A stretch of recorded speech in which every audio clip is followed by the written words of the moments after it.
Bonjour, dans cette nouvelle vidéo concernant les suites, cette fois-ci on va essayer de parler de la convergence des suites, c'est-à-dire les suites qui sont majorées croissantes ou bien minorées décroissantes. Déjà, cela veut dire quoi la convergence d'une suite? C'est tout simplement, est-ce qu'il admet une limite qui est finie, c'est-à-dire il admet une limite genre un nombre 1, 0, 2, etc. ou bien il admet une limite qui est infinie. Lorsqu'il admet une limite finie, on dit que la suite elle est convergente. Et lorsque la suite il admet une limite qui est infinie, c'est-à-dire plus l'infini ou moins l'infini, on dit que la suite elle est divergente. Donc le terme convergence, il regroupe les deux termes, convergente et divergente. Donc convergente lorsque la suite elle admet une limite qui est finie, et divergente lorsque la suite elle admet une limite qui est infinie. Là, dans cet exemple, si on a une suite qui est croissante majorée, il converge. C'est-à-dire quoi? C'est-à-dire tout simplement que la suite elle admet une limite qui est finie. Donc la limite de un, dans ce cas-là, la limite de un elle va être égale à un nombre. Je vous rappelle que pour la limite d'une suite, c'est toujours lorsque n tend vers plus l'infini. C'est pas comme les fonctions, d'accord? Pareil, si on a une suite qui est décroissante et minorée, elle converge.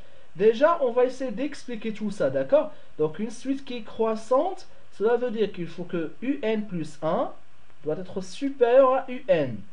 Et majoré, il faut que un soit inférieur à un nombre m.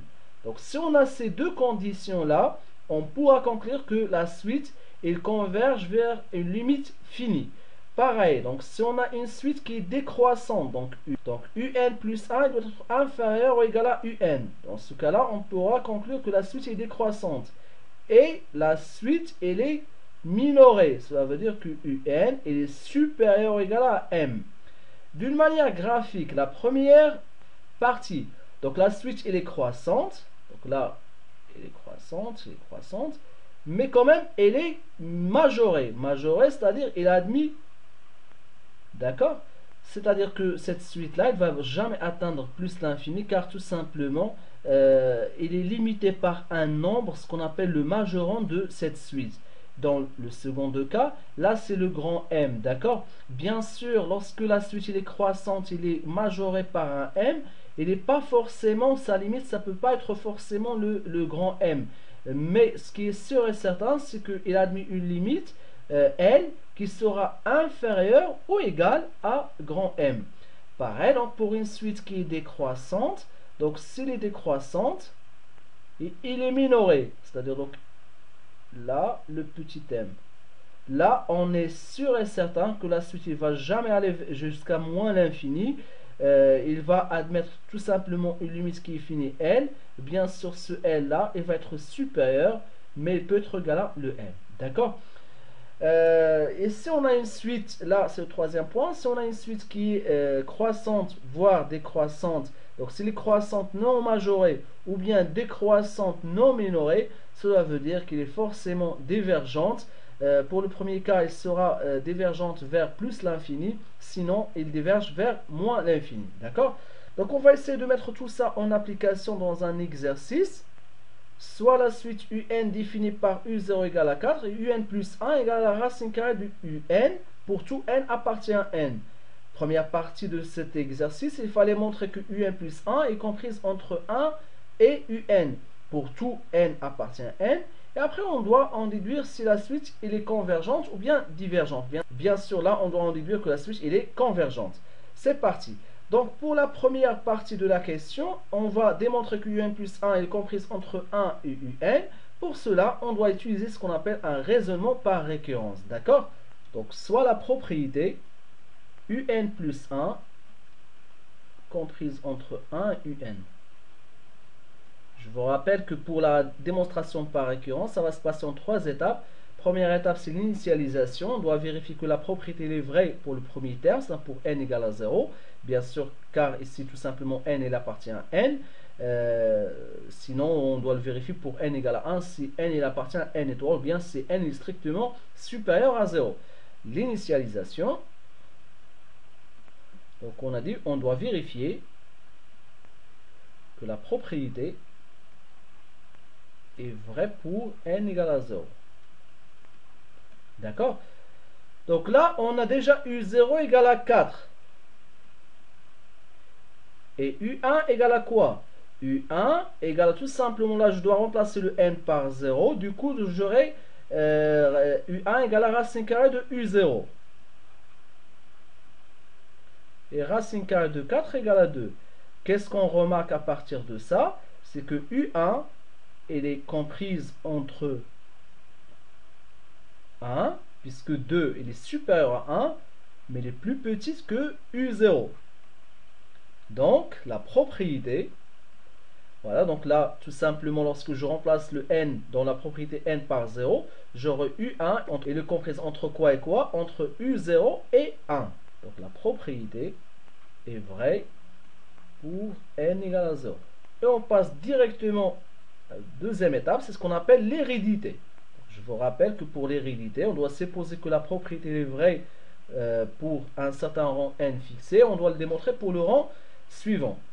On suppose que la propriété est vraie à un certain rang. D'accord?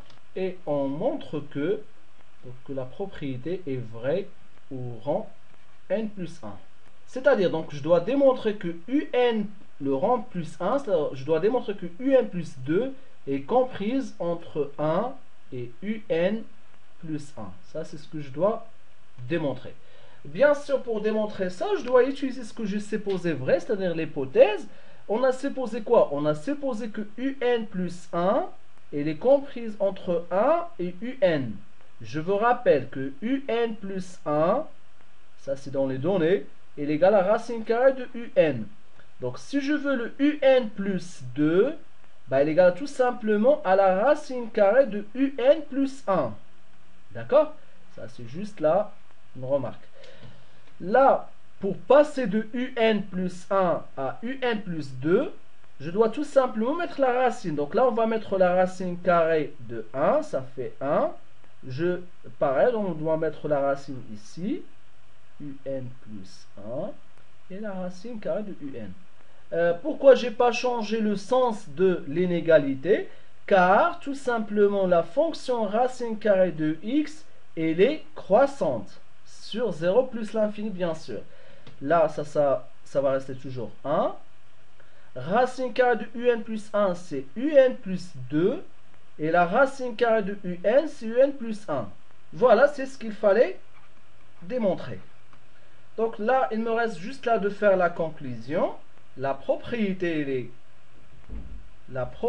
est vraie pour n égale à 0. Et elle est héréditaire par récurrence.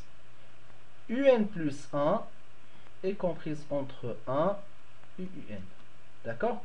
Pour tout n appartient à n. Voilà pour la première partie de la question. Maintenant, on va passer à la deuxième question. Ils ont demandé tout simplement que peut-on déduire pour la convergence de la suite un, ou bien on déduire que la suite un est convergente. Bah, puisque un plus 1 il est inférieur à un, donc un plus 1 il est inférieur ou égal à un. Qu'est-ce qu'on peut en déduire à partir de ça? Que la suite un est décroissante. En plus, le un est plus grand que un plus 1 qui est plus grand que 1. Donc un est supérieur ou égal à 1. Là, ce qu'on peut en déduire, c'est que un est minoré par 1. Ben, ces deux conditions, puisqu'on a vu tout à l'heure que si une suite est décroissante et minorée ou bien croissante majorée, alors ils convergent. Ben, ce qu'on peut en déduire à partir de ça, c'est que un est convergente. C'est-à-dire, il admet tout simplement une limite finie. Bien sûr, pour les données qu'on a, on ne peut pas en déduire la limite de cette suite. Sinon, il y a une technique qu'on va essayer de le voir dans les prochaines vidéos, comment on pourra calculer la limite de cette suite. Si vous voulez avoir une idée, tout simplement, on doit poser que n égale à racine carrée de n. Tout ça, on va essayer de le détailler dans les vidéos qui vont venir. Sinon, juste là pour répondre à la question, ou bien pour l'objectif de cette vidéo, c'est que ça concerne tout simplement la convergence d'une suite. Si vous trouvez que cette vidéo était utile pour vous, vous n'hésitez pas à le partager avec vos amis. Sinon, si vous voulez suivre la suite de mes cours, il suffit tout simplement de s'abonner dans ma chaîne. Et il me reste juste là de vous souhaiter bonne chance et bon courage. Et à la prochaine vidéo.